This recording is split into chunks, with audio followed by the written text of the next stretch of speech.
lock it in, and rip the knob off. You're tuned in to the #1 show on the planet. The Heffron and Reep Show.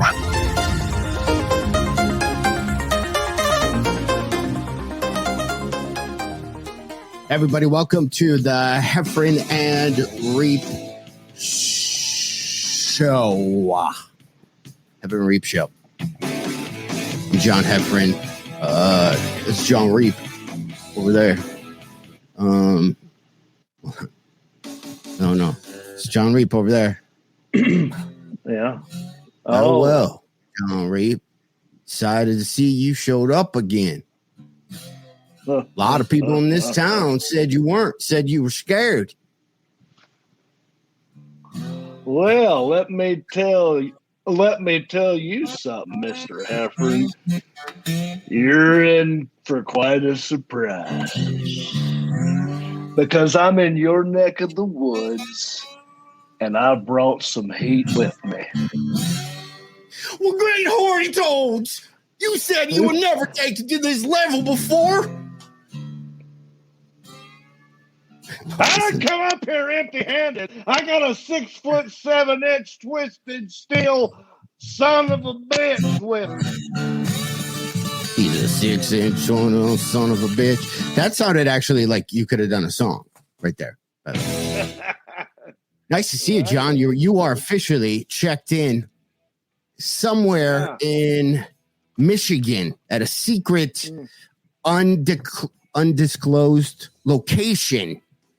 Also right next to Grand Rapids, Gerald Ford, Gerald Ford Museum. Yeah, who was president when I was born. Because you're in Michigan. Because we're about, as you can see, I'm wearing a hat that says Great Lakes. We're about to embark. We're about to embark on something that we've been talking about for a good amount of time. This is where That's How We Roll tour starts tomorrow. It's me, John Heffron, John Reep. We're hitting up a bunch of, Western Michigan cities. We have Howard City tomorrow night. And then after Howard City, that place is jammed. I already got a little info about that place. They're like, we're packed to the rim. Nice. If anybody else comes with us, they're gonna have to peek inside the window. Like somebody got just like one TV in the neighborhood and everybody's watching. So that's that day. And then Wednesday, we're in Wyoming, Michigan, which is just south of Grand Rapids, some sports complex there. And then Holland, Michigan. I feel connection to this Holland, Michigan place that we're doing at the Park Theater. One, they didn't even promote us at all. These people at the Park Theater. They're promoting our buddy Brad Williams, who's there in April 2022.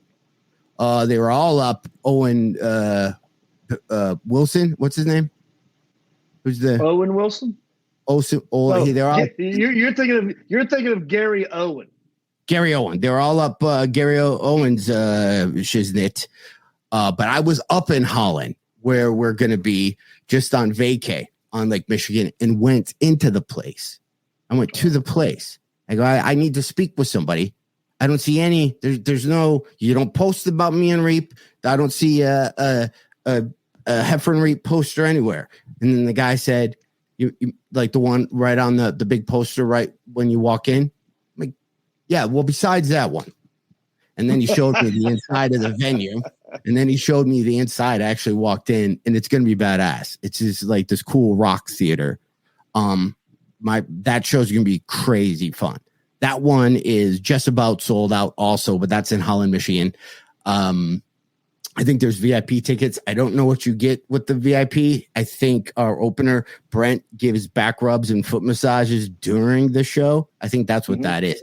And then from there, we move to Rockford, Michigan, and then there's a Muskegon, Michigan in there.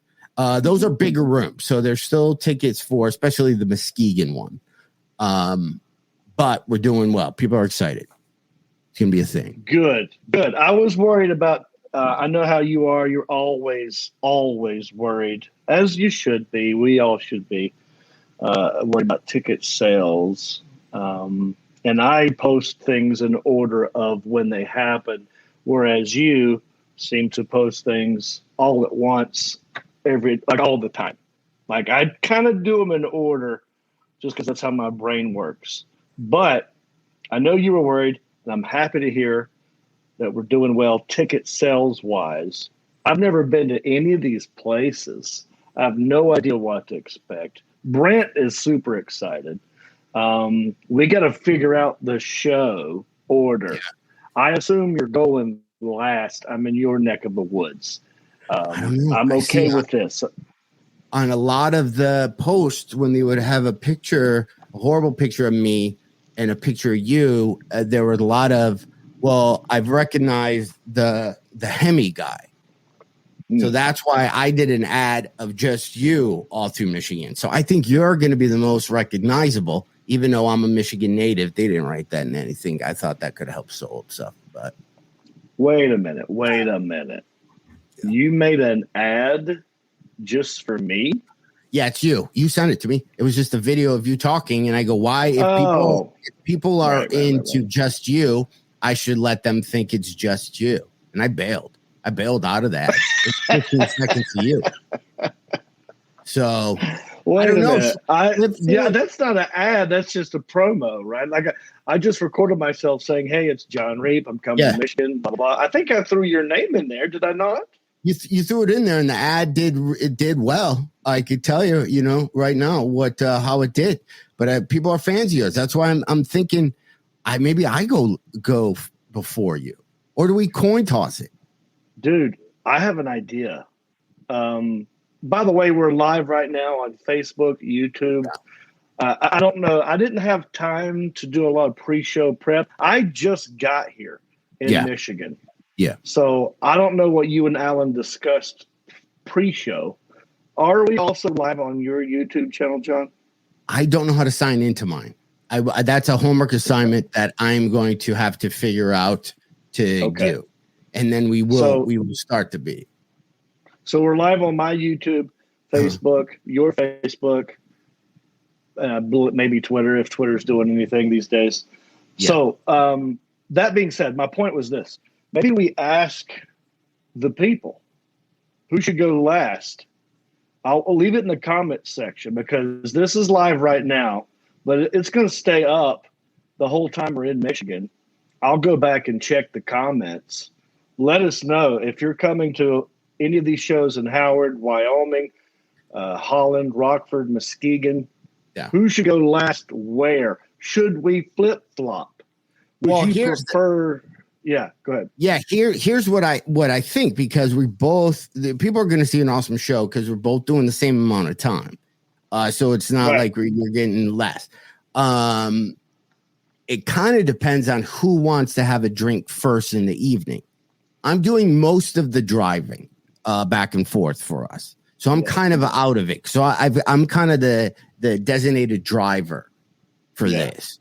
So it kind of, if I could go last, if you would like to have a cocktail earlier in the night, I see what you're doing, John. Yeah. And that's a very smart move on your part, but you're not talking to a rookie. But I'm going to give you props for that. That's a very good try. You know my weakness, and you tried to go for it. Right. But we also have Brent Blakeney, and he could drive your car from time to time. Therefore, that would free us both up for a beverage. Therefore, negating your argument of who should go last because of the drink. I say when Brent goes up, he does his thing, and I think he flips a coin to see which John goes up, and just every show it's fair. So that the luck of the draw. That's a good idea, dude. So it's live in the moment. Brent does it, and you're in the next comic coming to the stage. Flips. Boom.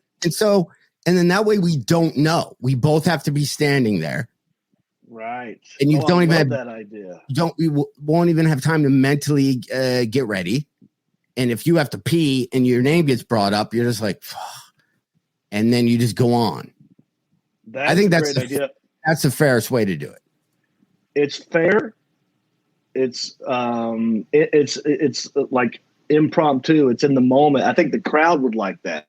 Yeah. Because they don't know who's coming out next, you No. know? And we Plus, both agreed to do the same amount of time. I'm not going to try to burn you. You're not going to try and burn me. I hope. But I'm hoping that maybe at the end of these shows, you and me will go on stage because it is the Heffron and Reep show. Yeah. Maybe we do a quick Q&A. Why not? It's going to be fun. It's going to be, if anybody knows anybody in Michigan, I've been up in that area, the Holland area, through Grand Rapids, every place we're going. I went up there for a vacation, and then I came, we found a kitchen table up there in Holland.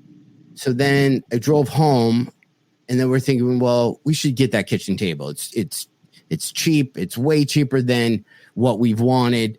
So I rented a U-Haul the very next morning after getting back, drove back up to Holland, went in the store, got the table, drove it back to my house. So that all happened in the last couple of days. So this is actually my 4th trip back up there. And by the way, I got some pictures to show this. So I found this table. Alan, show the table. Just, I know I've reached an age. See the new wood old table I have right there, John? Doesn't it look comfy and farmhousey? You've been at my house. Yeah. What table was there? Is it the same height? No, it's low. It's low. The big table is now downstairs, and then that one is just the low old barn. I think you see with food. Yeah. We had a little first meal on the table, and then I had to get that. By the way, you're gonna hear beeping, whatever. Just I thought that was me. No, okay. And I don't know how to turn that off. Let me. Because I have been to your house, the last table you had in that same position was one of them high tables, like a bar. Yeah, that's downstairs. So I like that you have a lower table now because it has backs to it. So now you have backs to it, so you can lean against it. But so I had to rent a U-Haul to get it, and I've never. I don't know how to get these to stop. It's literally a new operating system for your thing. And I had to rent a U-Haul to get it. Okay. And don't show it yet. So I've never driven a U-Haul. So I got one, got into the U-Haul, drove up 94 to get up towards Holland. And there's so much construction just kind of going on right there. I had a mini panic attack while driving. I was white knuckling. Cars were merging. Semis were merging. There are, pylons or cones or whatever on both sides of me. I was sweating. I'm getting talked to. I'm like, everyone needs to be quiet. I had the worst experience renting U-Haul to get this table ever. And I don't know why. I think my Jeep is actually longer than the U-Haul. So we got it. So I had to park right in the middle of Holland. When you see it, it's just this really dinky little street. And I blocked off traffic, and then we're loading up the chairs, but it was just the women at the store helping me. So nobody was moving what I thought was fast enough. Like, I'm like, we need to go. We have a U-Haul just blocked in the middle. I'm going to get a ticket. And then you put it in there. Then people are like, well, it should be upside down. And then the whole thing was about, is it going to move around while we're driving? And I just didn't give a shit. I just wanted to go. So we got in it. And then driving back, I was still white knuckling it because the whole time the U-Haul felt like it was sliding. Like I never felt like we were going straight. It kind of felt like the back end was kind of kicking out a little bit. And then you could steer like this, and then the U-Haul wouldn't move. So you could steer like a kid with a car that's not started. Yeah. And you couldn't turn it. And then when you hit the brake, you had to put all your weight into it. And then it's not responsive. So then as we're coming back, and there's just a rest area. And there's you can either go left or right. Cars, you go right. Trucks, you go left. Well, now that I felt like I was a man and I was driving a truck, I'm going to park in the trucker section now because I got a U-Haul. I'm one of them. You know what I mean? I'm one of them. And then I looked back and said to Michelle, I'm like, I don't think I should park there. I should move it. And she's like, I have to go to the bathroom so bad. Just leave it. And then here's a picture of what the U-Haul looked like with all the truckers.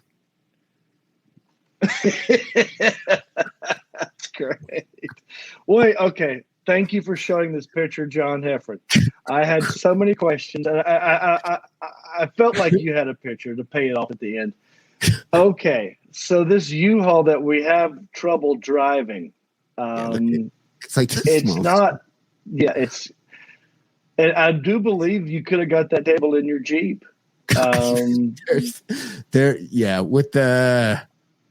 Wow. So did you get any cargo crap from anybody? Did anybody bug you about parking in the trucker section? Probably not. No, I got a couple looks, but my move is I would get on when I get on the freeway. If there was a slow truck in front of me, I would get behind that truck and just kind of go, well, that truck's moving slow. I can't go any further. Because I felt in that U-Haul, once I got over, and in Michigan, you'll see when we're driving, when we're on 131 going up to all these places. In my Jeep driving up there, I was getting past, and I was going 86, 87 miles an hour, probably on average, and I was getting trounced. I was getting, people were coming right up on my, that's how fast Michigan people drive. So I would just stay behind the biggest semis I could and just go slow. And when people would look at me, I would look at the truck ahead of me like, right, this guy, look how slow he's going. Like, look, this guy. But it was, I couldn't get rid of that U-Haul fast enough. It was one of the most, I hated every moment of it. Like, I could never do a van life. I always thought I'd rent a van and live in it, but not after driving that. It looks kind of new. Do you have any other pictures of it closer up or anything? No, they have this on the side of U-Haul. They have this thing that says "Get U-Haul Famous," and then you could upload your pictures, and then they would put you on the side of the van. I don't think that they would use my picture because it just. I know how you drive. I know how you drive. Yeah. Okay. Well, hang on. Let me ask another question. That U-Haul that we just were looking at, it's the kind that's mostly it has a longer sort of area. Like, you've seen the U-Hauls where you're kind of like it's almost like the front of it's smushed like a flat. And you're just driving, right? There's no space in between you and the front. Right. But the one you have looks like a nice truck with just a big camper on the back. It's a van. That's basically, if you And so if you're having problems driving that thing, I couldn't imagine you driving a real U-Haul. No, I won't. Was it expensive? Was it expensive? It was only $19 for the day, and then 79 cents a mile. So the whole time I'm stressed. Because as you're driving, there's a couple little, roads or freeways when you kind of get up there that you can go 131 or you go this way. But if you mess up, there's not a turnaround for 9 or 10 miles. Like if you veer off wrong. How long was your drive? It was over 2 hours. Yeah. Wow. So for 2 hours, and you weren't alone? You had a company. Michelle was with me, but it was one of those things where she'd never seen me that way, and I probably lost a lot of man cards. I probably lost a lot of dude. Did you know where you were going, or was it like you're having to rely on the GPS? Well, the GPS that can't plug into the U-Haul, so it's not like you're even used to it. So the phone is like on your lap, and you're looking up, from your phone up to the road, and then she has her GPS on. Which now we're having a battle of is Google Maps better than Waze? So then you have two conflicting, and then that happened. Where I'm like, you need to get Waze. That's the official transportation in this Jeep is Waze. I don't know what you're using. Ask Yeah, Jeeves. everyone. Or Right. so it's because they're saying to go different ways. But we got the table, and it's a nice table. Was it worth it, John? To get the table? Yeah, we've had some. We've always had some big meals on there. You think my house was chill before? It's got a vibe. Like I'm turning into that guy where I'm starting to get like, oh, I understand these. This piece has presence. So I got that this weekend, and since we had the U-Haul, I had some extra miles, and an extra 4 hours. I picked up this little ditty here around my house. I got me a set of Ellen, if you want to show it, a set of lockers. Oh, yeah, I was going to ask you about that. Yeah, I found those. Well, I'm going to put them up in the office. So behind me, you're going to see those. And I spray painted rust.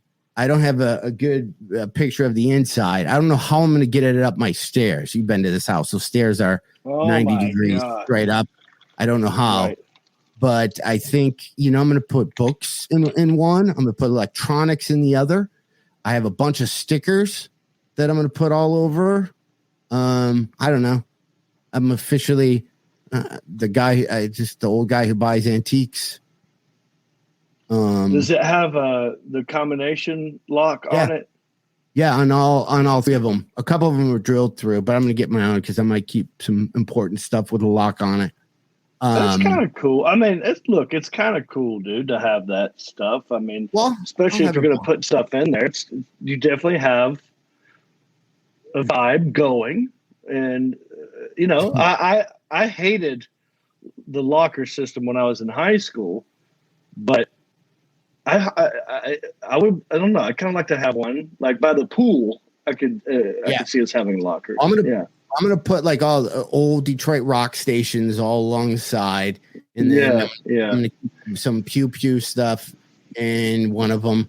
What you gotta do is have take a picture of you with your back up against it and your foot up on it. My members only jackets. I can recreate a lot of stuff. Maybe bring back my 80s church thing.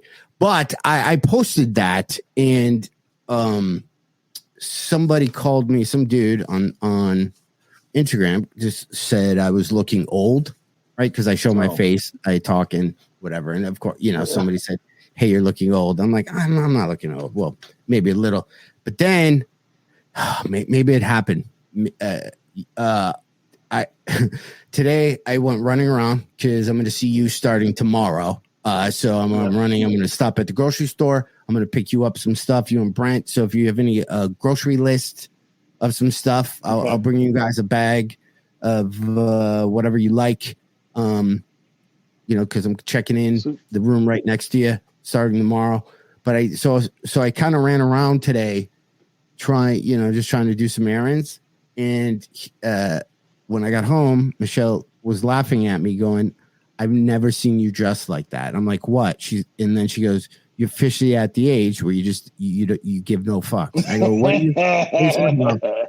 And she goes, can I take a picture? I'm like, I don't know what you're talking. And this is right before the podcast went on. So I'm like, I don't know what you're talking about.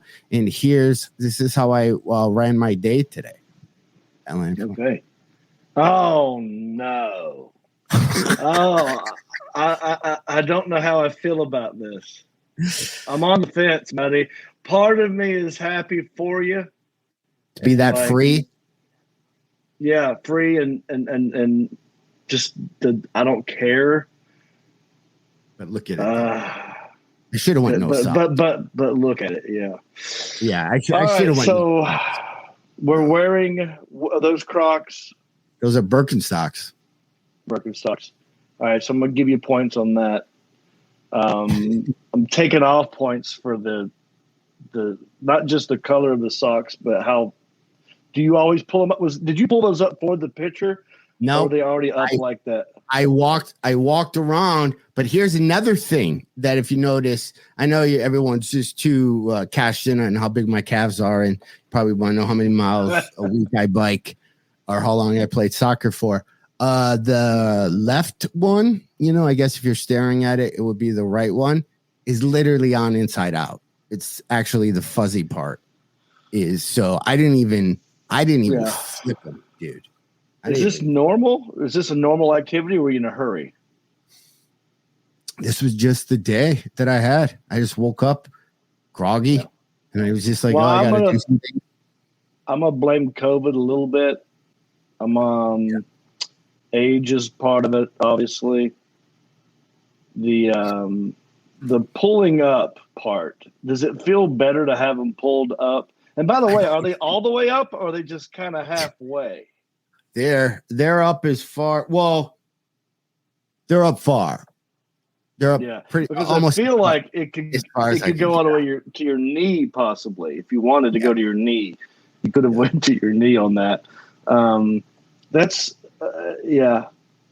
funny. I mean, look, you're a comedian. It's funny. Right. Now, let me ask you this: when you're walking in those, do you shuffle your feet, or are you picking your feet up? I mean, I don't see you high stepping. Bless his heart. No, yeah, you got to be careful when you're walking out of those because the Birkenstocks are one dot or one buckle too big. Like there's not enough holes to actually hold the feet, so I lose them. So I could be walking and then one would literally get left behind, and then I got to turn around and go pick up the Birkenstock, put it back on. I used to. There was a period. Shorts that those shorts, by the way, also can be pants, but I decided to zip off. Oh, really? That's what those are? Yeah, I decided to zip it off because it was humid today, so I decided to get. Yeah. Decided to get mine.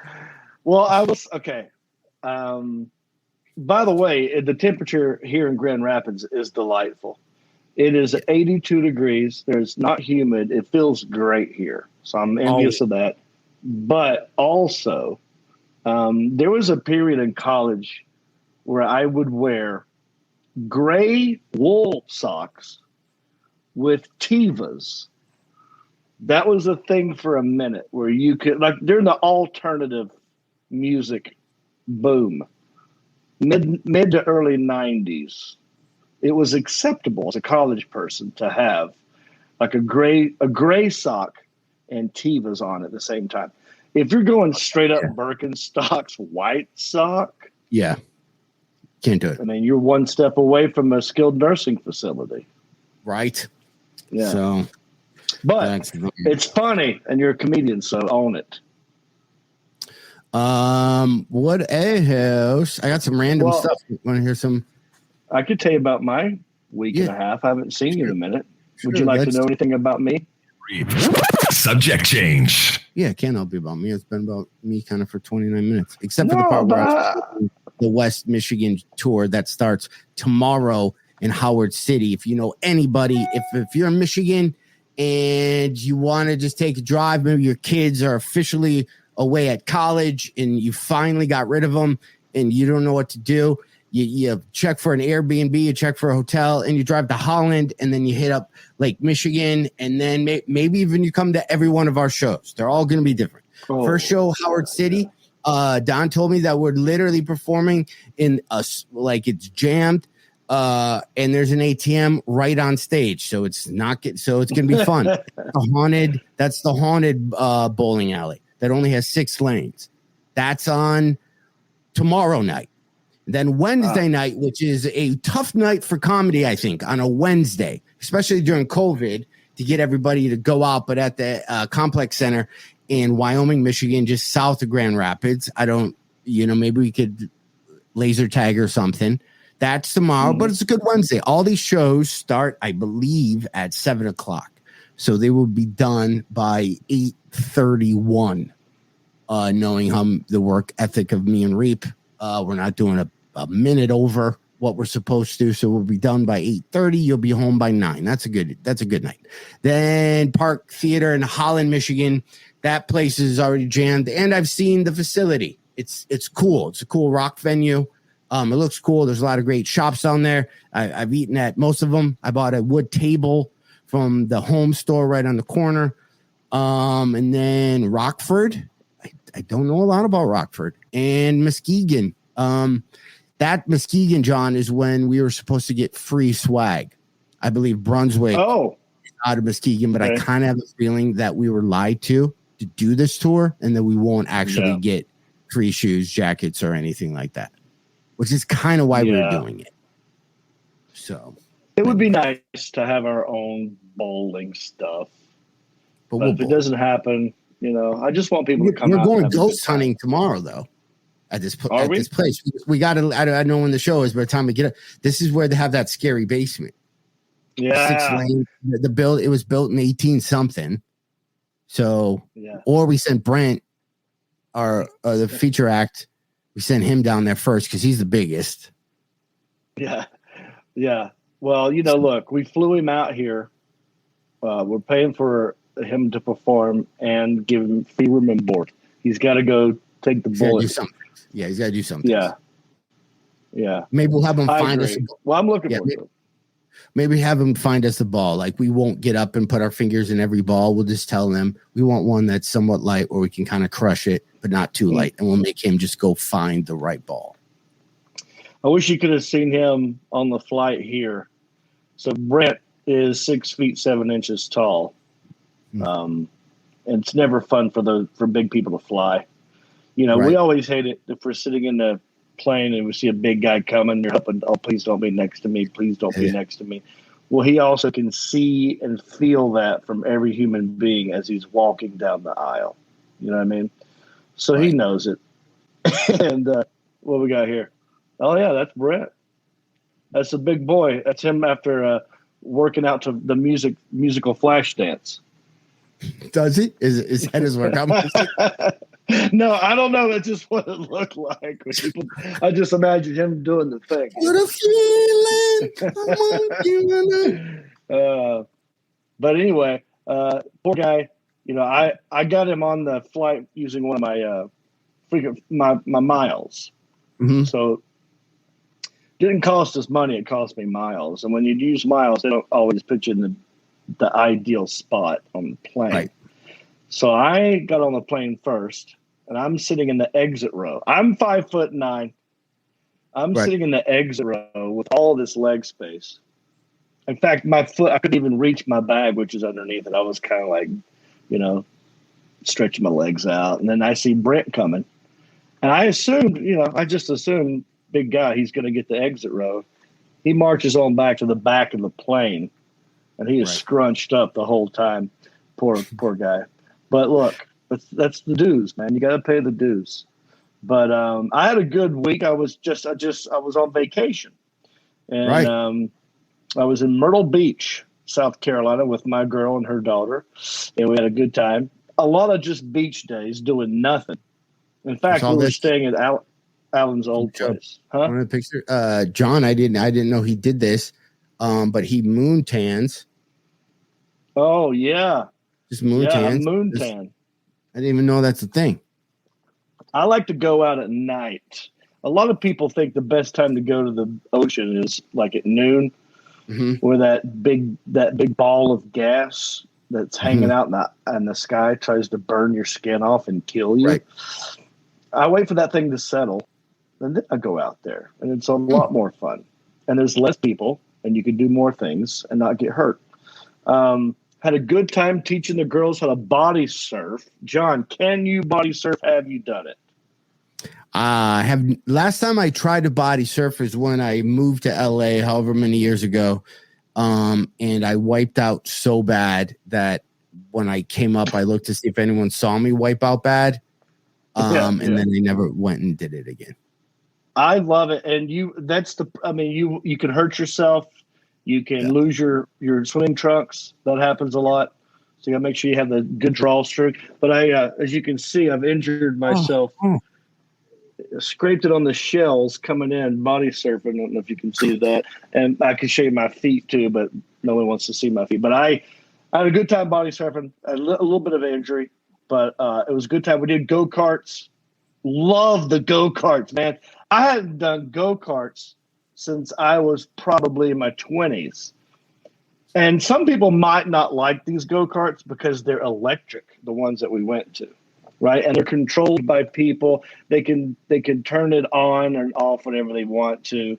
You're probably not going as fast as you would in a go-kart that's gas powered or something like that. But this place we went to, it spirals up. So there's a lot of turns and it goes up like a parking deck kind of a deal. And it goes and it flattens out. And I mean, it says no bumping, but that's all you do. And right. I was having a blast on the go-karts. We did it like 5 times in a row. It was awesome. And I don't know if I should talk about this next part. Okay. Tell us, and then we'll tell you if you should. Yeah. All right. Well, I did something that is exclusive to Myrtle Beach that a lot of people were kind of shaming people for doing it. But we got there, we started talking about it. We're like, does it even exist anymore? And I'm like, let's just go see if it's there.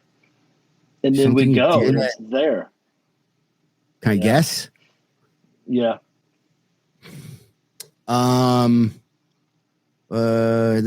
Something you did, shame. Hooters restaurant.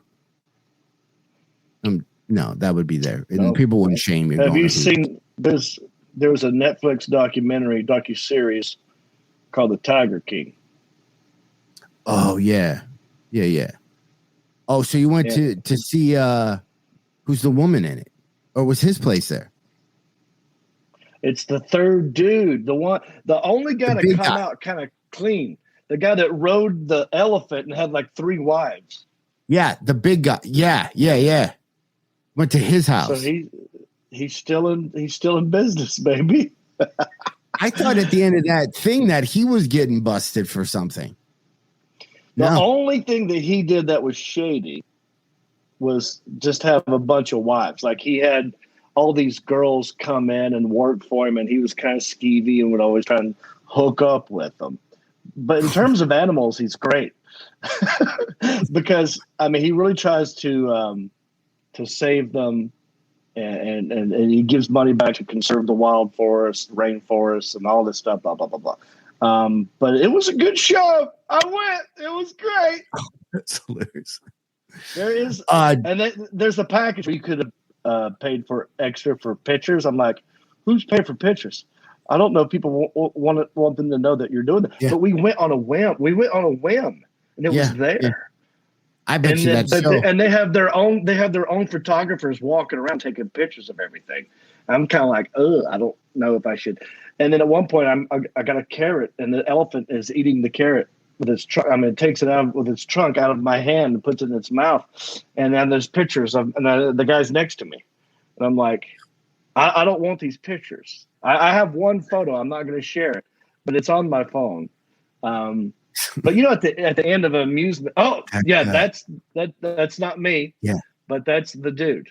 Yeah, that guy looks like he could totally pull like 10 women at a time. Well, he's old now, but if you go back and watch the docuseries again, the young version of him, he looks like Yanni. Like he has long hair, beard, he's skinny. So he's like very, very hippie, free spirit kind of dude. And he's there. You see him. And some of the girls in the docuseries, they're there. And you see them. And there was monkeys. Just tell you this. A wolf licked my face. We saw, everything. It was insane and worth it. And they had a free lunch too. I'd do it again. That's funny. Mm-hmm. But trying to think of the highlight we had wolf, a hyena, all the kind of cubs, they had cheetahs, orangutan, of course the lion and the tiger. They had orangutan, they had chimpanzees, a spider monkey, like all these things are How long there. were you there for? They tell you it's like a 5-hour ordeal, and it's very, very interactive. How many people were there? On my tour, probably about 35 40. Well, it's probably full So- nonstop because of that documentary. It's probably That dude is making so much more money than he ever has. I'm sure of it. Because Wow. when we looked it up, like I said on a whim, we're just looking it up. It was sold out, except for this one chunk of time, and it was like 9 a.m. I don't do 9 a.m. vacation things, Yeah. but I'm like, well, let's do it. Let's do it and just check it out. And if we think it's stupid or skeevy, we'll leave. And we stayed the whole time. It was awesome, man. I had a good time. And but Myrtle Beach. Have you been to Myrtle Beach, John? I did. I think there was a House of Blues or something. Myrtle Beach. Yeah. There was a comedy thing there. Did I even do that with you? Maybe. Did we do? I've done that one before. I think by the way, I think I the did that guy with you. there's 2 comedy clubs in Myrtle Beach. One's called the Comedy Cabana, and it's like in between North Myrtle and Myrtle, like that weird no man's land area. Then you've got one in Myrtle called the Carolina Comedy Club. And the guy who owns that, he just bought it maybe 5 years ago or something. Mhm. And he just bought it. He was a millionaire who made all kinds of money on the walls. Like he's like the Wolf of Wall Street kind of a dude. But he was also military. He was like a sniper and a helicopter dude. Anyway, he owns the helicopter rides that you could do in Myrtle Beach that take you up and you can do a tour of the whole thing. But he also bought the comedy club because he liked comedy and wanted to do comedy. So he bought his own club. And so I was hitting him up about like, hey, do you still do the helicopter rides? He's like, yeah, by the way, I'm trying to sell the comedy club. So really? now he wants out. So if you and I would like to invest in a comedy club in Myrtle Beach, which I highly do not recommend. Yeah, that would be a lot of Hooters tank tops, right? Yeah. A lot of Wolf howling at the moon. I've only been to Myrtle Beach a couple times. Myrtle Beach is the southern version of the Jersey Shore. Yeah. So you get people coming from all over the country. It's a lot of it's just packed all the time. All the touristy crap you can imagine. It's touristy. And comedy clubs don't do well in areas where the outdoor life is the main attraction, like the beach, And so I didn't think this club would do well where it was because it's at this area called Broadway at the beach where there's all this fun, crazy stuff to do. And why would you want to go indoors and be quiet and listen to some comedian you never heard of when there's like dueling pianos over here, karaoke over here, and all this fun stuff? So he's trying to sell it, but I don't know if you're in the Tell him he should book us at it. Tell him he should book us at it, and then we'll discuss to him whether he should sell it or not. Oh. Well, he did mention coming back before he tries to get rid of it, so we could pitch that idea at him. But yeah, mostly my trip was hanging on the beach, pigging out, eating food, sleeping in, and I did watch what was this documentary I saw? There's a great documentary on Netflix right now about the first female boxer who was very good. Have you seen this? No, I might have to watch it later tonight. Oh, the girl was a badass. And her story, it goes off the rails. It's not just about the boxing career. It's other stuff, which is always good for a documentary.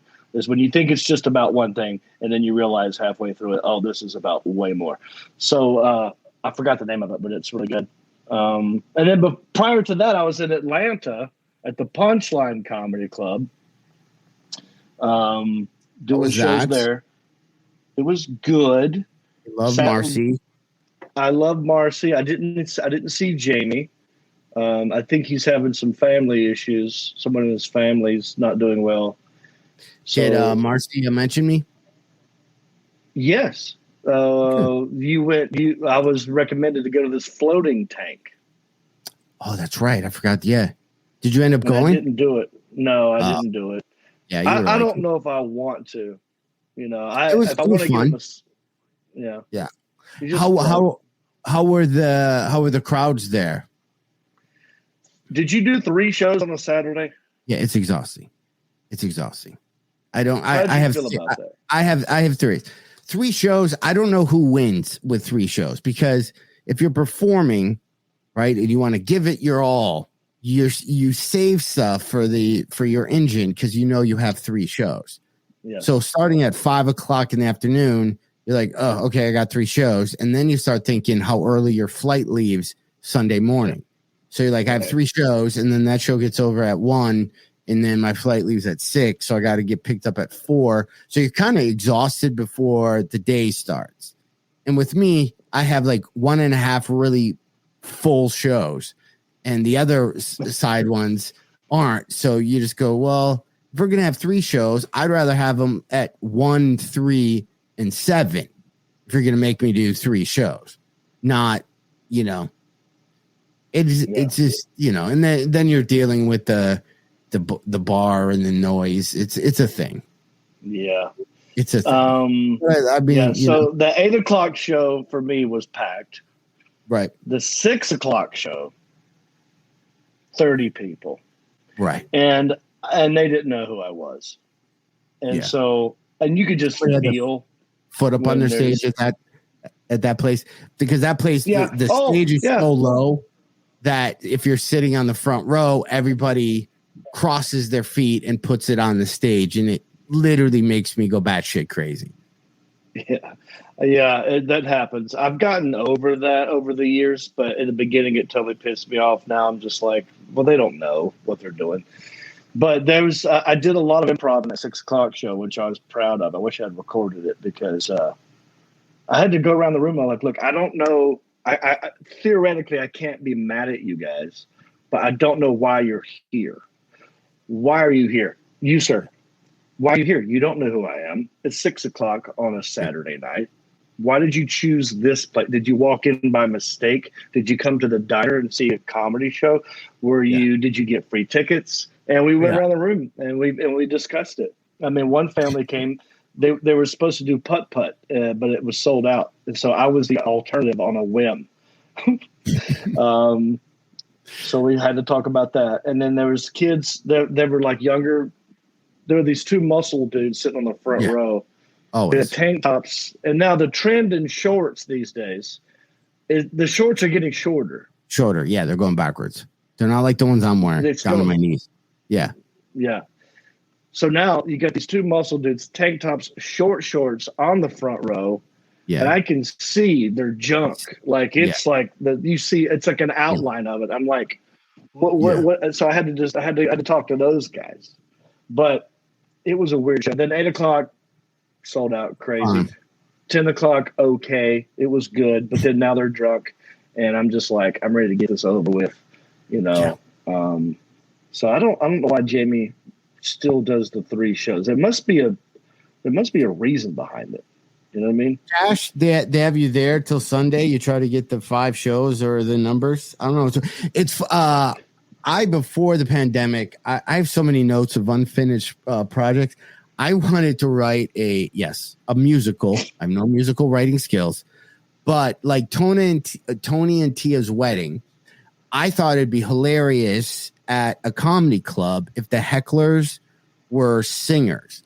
So what you would see is you'd see the comic doing the stuff, and then when he got heckled, it was like Hamilton. It was like a whole production, and you had 5 hecklers throughout the whole show, kind of heckling by bringing in the song, and tells a story. I had a whole story written out of this comic who's in love with this waitress, and if he could just get booked at the club as a regular, he could talk to her. And then her whole side was, I just got to get out of this shithole. If I could just get out of this shithole, then my life would get better. So he wants to get into the place because his life would be. And the first song that I had everybody sing was "Why Are We Here?" Is literally the name of the song.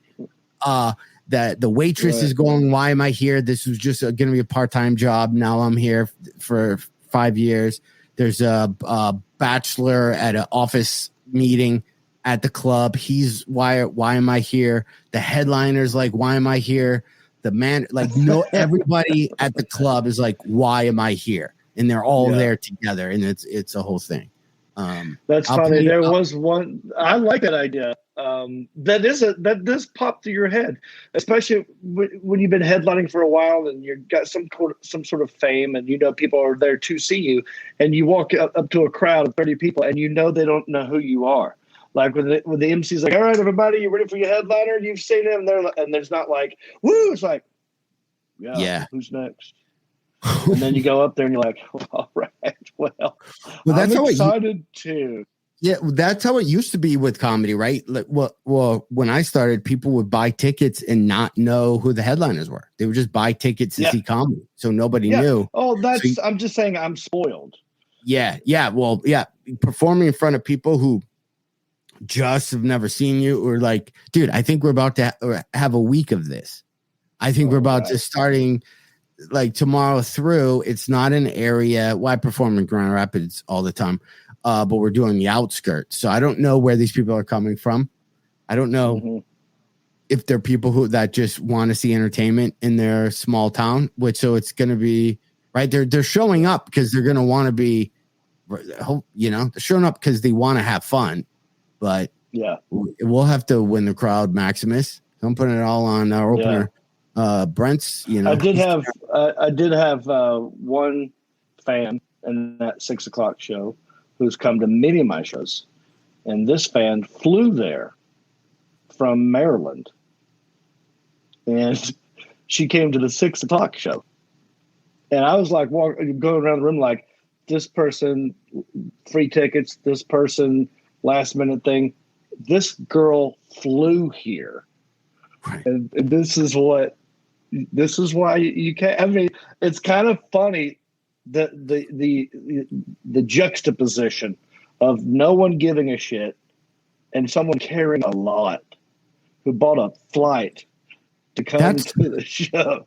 That's why you can't ever pull in those shit shows. Like, as much as sometimes you're tired or you're just you don't know. If I've had that happen so many times where people came up and go, "You were our whatever anniversary weekend. We flew in from wherever, we got a hotel." You're like, these people just spent airfare, hotel, and you were the thing. If you decided to phone it in that night, you just kind of fucked their week, like their event. So that goes in my head too. So I always try to make every show good, even if it's not turning out the way I thought.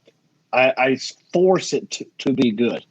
So that's why I was proud of my improv skills in that shows, because I've been doing that a lot. Yeah.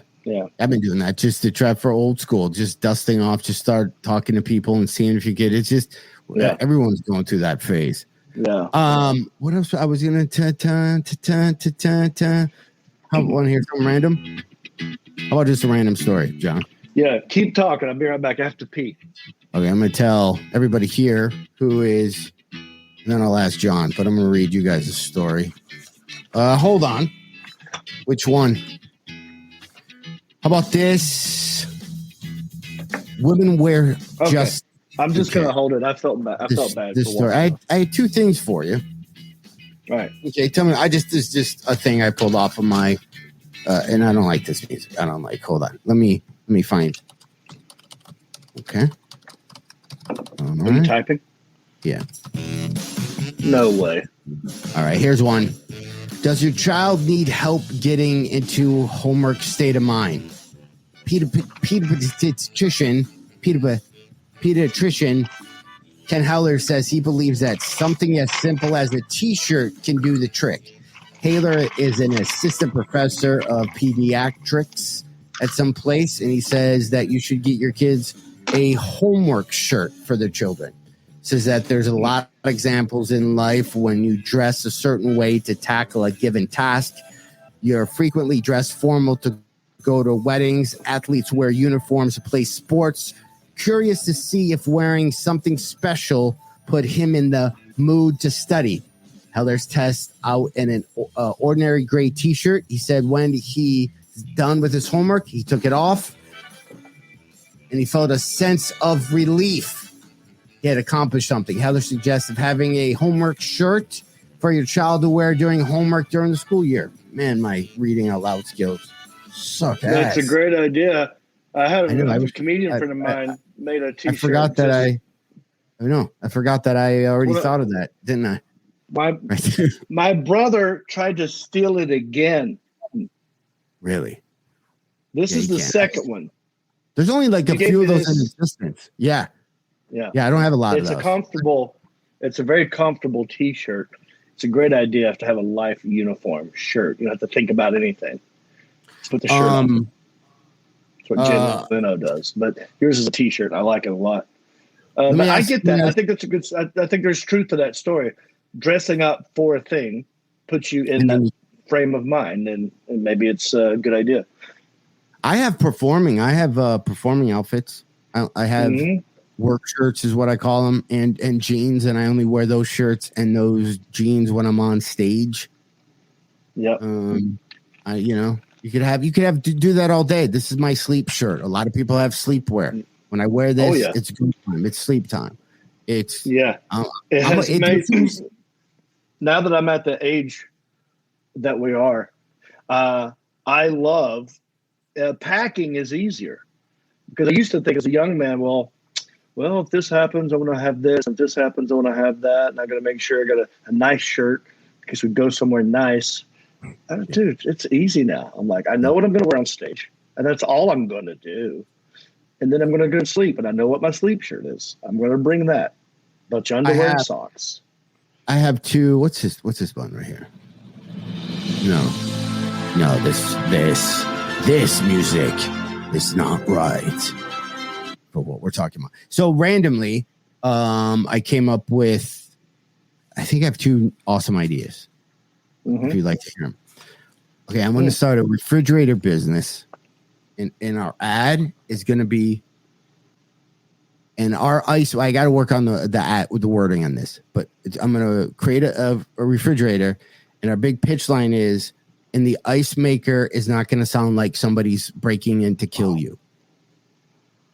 Like, don't. What if, please. Like, I'm really thinking, how much money do you need for me to start this? So I'm literally thinking that's going to be my pitch, and it's a thing. And this ice maker does not sound like somebody's trying to kill you when you're laying on the couch. That's it. Why? Is there one fridge? Great idea. I'm sorry. Is there one fridge in existence that has a silencer on the ice machine? Does that exist? I don't think so. I know every night around the same time is when I think it drops the ice, and every night at the same time, that's when I think somebody just came through my window. Dropping the ice, getting ice. Either if it's with the cup and it's got the thing, it's loud. Or if you have the bottom shelf and you got to bend over and scoop it out, that's loud. I don't know if there is such a thing as a quiet ice maker. And if you could invent that, John, I mean, let's take that to Shark Tank. That's a great idea. So that, and then sticking with refrigerator stuff, I think I want to create mustard. Okay. And our tagline on this, and I haven't worked on them, is that weird, clear, but that juice that comes out right before the mustard. You know how you squeeze it and then that white crap comes out and then you're like, fuck. And then the mustard comes out. There has to be a filter so it doesn't shoot out that gross jart stuff. It's gross. Interesting. So there's two things there that I'm going to be working on that I think there's a hole in that. And mole Roombas that kill moles. Something like I can put in the mole hole, like an RV car or something, RC car, and it will just drive in the holes that the moles dug and then finds them and stabs them. I love it. May I add to? I had some invention ideas when I was at the beach. I like your ideas. The mustard thing, I think what you're doing there is you're using the old school mustard with the lid, and you turn it up and you squeeze it, it comes out, right? And it gets that thing. Like sometimes you know how you have farts like that where it's like I didn't crap myself, but it was wetter than I would like it to be. Like well, I'm just saying. I think any condiment. Yes, I think any condiment where you have to turn it up and squeeze it out, you're gonna get some of that. no matter if it's mustard or ketchup or mayonnaise or tartar sauce. So the solution there, which we don't like, is a twist off and a butter knife, and you spread it on. But that's a lot of work. So I get your point. All right. Now, invention for the beach. Okay. We have Roombas. We have remote controlled cars that people have on the beach and go around.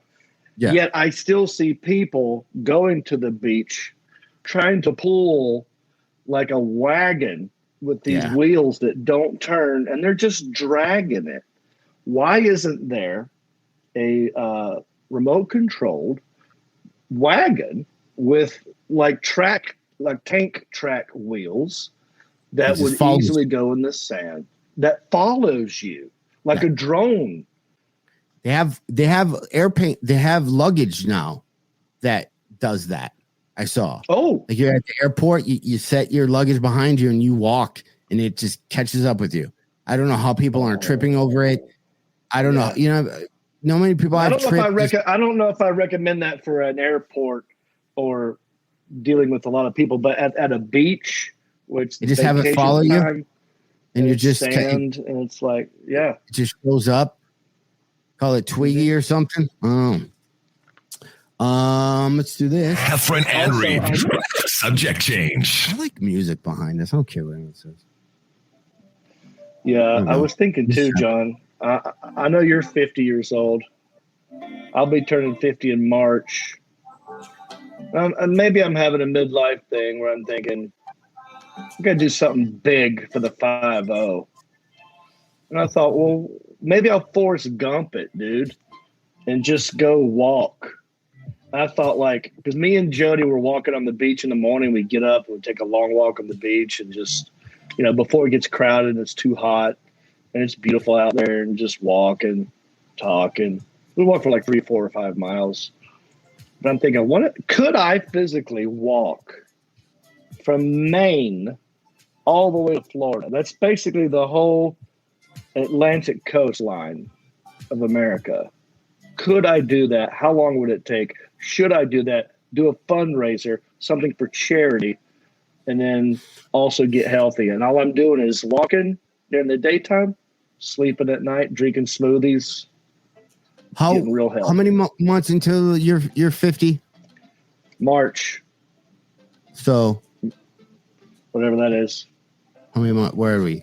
August. So August. Let's see. October, November, December, January, February. 6 months. Okay, so here's the homework summit I'll give you next month. It's gonna be very difficult. Ooh. You can have your fans pick. I can pick. You can pick. We can have it a group pick. Everybody important to you in your life. You have 5 months to do 50 things before you're 50. 50 things before I'm 50. And you start at 5 months. 50 things. We start making the list. Things I haven't done. What? Things that I have not done. Well, we'll pick like on the list. I'll start doing a list. It'll be, and you'll have to check it off. Okay. So I could put take a whatever aerial aerobics class, that one when people hold you up, like weird stuff. You have to go. I've never been skydiving before. I've never been bungee jumping. I've never been hang gliding. That's all crazy stuff. But I think that's not going to prepare you for when you're in your 50s. Like, have you sat on a park bench with no phone by yourself for an hour? Right. That's not really sexy or fun. I mean, you don't have to do adrenaline stuff. But have you seen a musical? Yeah. Have you eaten 50 things? Like have you invited a stranger to dinner or to lunch? There you go. We can just everybody who watches the show, we can all start to develop a list of 50 things you have to do before you're 50. Right. That's good. Well, that's homework for me and homework for our fans as well of Heffron and Reep. And I this whole time we've been going live, normally if I'm in the studio, I can see comments. I've not seen one comment. I can't see them. So I don't want people to think we were ignoring them. Oh yeah, but, and plus I get sidetracked, and that's why I was told long ago I'm not allowed to look at them. So normally that's my job, but I can't see them because I'm on my phone. Some of them are saying donkey basketball, goat yoga, skydive, tractor drive, boat drive, helicopter drive something. Oh, Georgia to Maine. I should. Yeah. Somebody says, for starters, John. To fly. Yeah. Somebody says, John, for starters, you can tell a funny joke. People. Take up bestiality. I wouldn't recommend that. Learn how to forage for food. This is why we don't read the comments. Yeah. Dude, I'm having comment things. Well, I don't know. I was telling Alan about it. I probably shouldn't talk on this. Anyway, I'm skipping it. All right. So I gotta go eat. Brent and I haven't eaten yet. We're in Grand Rapids. We've got to figure out where to eat before everything closes. It's a Monday night and it's 9:00, and I don't know what our options are. So we got to go find food. There's pizza. There's a great pizza place, literally right by you guys to the left when you walk out of the door. There's a pizza place on the side that usually have pizza trucks parked right in front of the hotel. Yeah. That's right. Since it's Monday, I don't think the Bob is not open on a Monday. Yeah, I don't know. We can't go over there. But then I will see. Hold on, I'm going to play this music. And I will see you, John Reep, tomorrow. Is where we start that This Is How We Roll tour. We have links. If you know anything about us, there's links everywhere. Have a road trip. Grab some friends. If you're in the Detroit area, just whip up to one of these shows. It'll be fun. We don't know what we got ourselves into. It's gonna be a good time. Check out Lake Michigan. It's warm. It feels great outside, dude. It's gonna be good. It's gonna be a super fun week. And then we have other big announcements that we found out today about the Heffron and Reep show. Everyone's gonna be excited about. I am, at least. That was some nice news. We got some big plans. Vacation. All right, man. You and Brent, you guys have a good night. No, I'm not even gonna do a long goodbye because I will see you tomorrow. Make sure you click on everything. This is a link. Follow us on. Lock it in and rip the knob off. You're tuned in to the #1 show on the planet, the Heffron and Reep Show.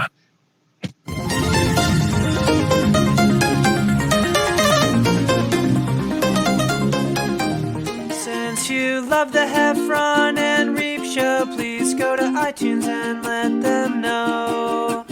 Rank the show and leave a comment. We don't care what you write, you know. They Heffron and Reep have low self-esteem. So please validate them by ranking them and making them seen. So no matter